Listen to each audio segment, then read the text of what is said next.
जब भी हम माँ काली के बारे में सोचते हैं तो हमारे दिमाग में एक तस्वीर उभर आती है जो भयंकर और हिंसक होती है। देवी काली की छवि में भगवान शिव की छाती पर उनके पैर को रखे हुए दिखाया गया है, कटे हुए सिर और हाथों की माला पहने, एक हाथ में तलवार और दूसरे में कटा हुआ सिर और लाल जीभ लटकी हुई है। देवी काली की आंखें क्रोध से उग्र है। वह उग्र रूप में देवी पार्वती का अवतार है, जिन्हें नारी शक्ति और साहस के रूप में स्वीकार किया जाता है।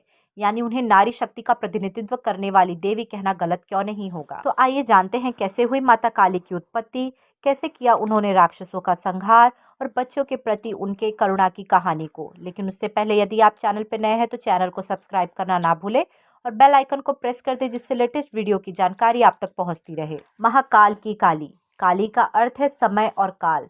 काल जो सभी को अपने में निगल जाता है, भयानक अंधकार और शमशान की देवी। वेद अनुसार समय ही आत्मा है, आत्मा ही समय है।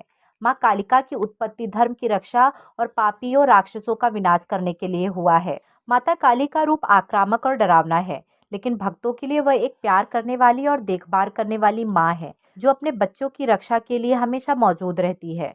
देवी काली अखंडता के लिए लड़ती है और सभी राक्षसों का नाश करती है।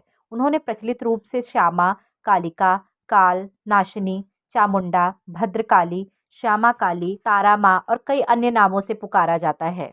नवरात्र में काली की पूजा की जाती है और इसका एक महत्वपूर्ण पूजा दिवस होता है, यानी दिवाली काली पूजा, श्यामा पूजा और तांत्रिक काली पूजा, जो हिंदू कैलेंडर के अनुसार अक्टूबर या नवंबर में कार्तिक महीने के दिवाली के दिनों में किया जाता है। यह उत्तरी पूर्वी राज्यों में, विशेषकर पश्चिम बंगाल का प्रसिद्ध त्योहार है। सभी देवी देवताओं के जन्म की कई कहानियां प्रचलित है और बिल्कुल इसी तरह माँ काली के जन्म से जुड़ी कई कथाएं सुनाई जाती हैं। उन सभी कथाओं में से एक कहानी है जो सबसे ज्यादा प्रचलित है। बात उन दिनों की है जब एक शक्तिशाली राक्षस दारुण का अत्याचार तीनों लोकों में बढ़ गया था। तीनों लोकों में सभी इनसे बहुत परेशान थे। सारे देवता दारुण के हाथों मात खा चुके थे। दारुण को वरदान मिला था कि उसकी मृत्यु एक स्त्री के हाथों ही हो सकती है। इस कारण सभी देवता हाथ जोड़कर ब्रह्मा जी के पास पहुंचे कि वे इसका कोई समाधान निकाले।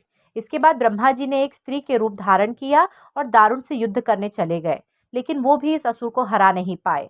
अंत में सभी देवता ब्रह्मा जी के साथ भगवान शिव के पास गए और उनसे प्रार्थना की कि वे कुछ करे। सभी की प्रार्थना सुनने के बाद शिव जी ने मुस्कुराते हुए माता पार्वती की तरफ देखा।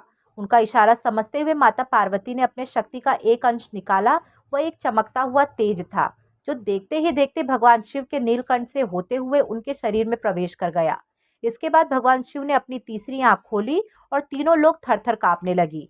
भगवान शिव की तीसरी आंख खुलने के बाद वह शक्ति उनकी उस आंख से बाहर निकली, जिसे देखकर वहां खड़े सारे देवता घबरा गए। उस शक्ति ने एक विशाल और रौद्र स्त्री रूप ले लिया था। उनका रंग रात सा काला गहरा और जुबान खून जैसी लाल थी। चेहरे पर आग सा तेज था और माथे पर तीसरी आंख थी। इस तरह राक्षसों को खत्म करने के लिए हुआ माँ काली का जन्म। इसके बाद उन्होंने कुछ ही देर में असुर दारुण और उनकी सेना का नाश कर दिया। उन सभी दानवों को खत्म करने के बाद भी माँ काली का गुस्सा शांत नहीं हो रहा था। इसके बाद उनका गुस्सा शांत करने के लिए भगवान शिव ने एक बच्चे का रूप लिया और उनके सामने आ गए। भगवान शिव को देखते ही माँ काली का गुस्सा शांत हो गया और उन्होंने उस बच्चे को अपनी गोद में उठा लिया। बच्चे को देखते ही वह शांत हो गई, उनका सारा गुस्सा गायब हो गया। बोलो जय माँ काली। धन्यवाद।